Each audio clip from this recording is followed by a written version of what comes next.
Le projet Racine, c'est un projet de voyage, de rencontre, de valorisation de l'humain, de valorisation du patrimoine matériel et immatériel situé sur un territoire. Donc, c'est-à-dire que je vais à la rencontre de personnes, je les écoute, je les laisse parler d'eux. Ça peut durer 1 heure comme 1 semaine.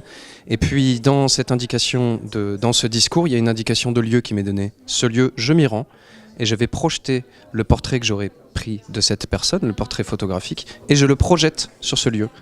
Et pour évidemment témoigner de cette action, je prends le tout en photo, ce qui donne ce type de photo là derrière. Dès qu'il y a quelque chose qui a marqué la personne, ça se voit dans le regard, ça se voit dans le côté rêverie au moment où elle m'en parle, eh bien je saisis ce moment, je saisis l'information et je vais le projeter sur ce lieu-là en question.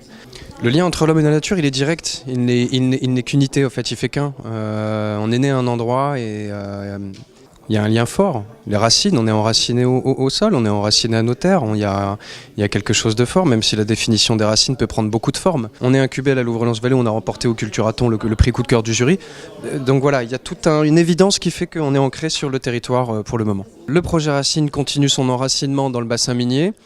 Et pour ça, on a besoin un peu de vous, on a besoin de vos connaissances, on a besoin de témoignages d'anciens mineurs, de descendants de mineurs, ou alors toute personne qui a pu, à un moment donné, marquer l'histoire dans le bassin minier. Et quand je dis marquer l'histoire, ça veut simplement dire y être né.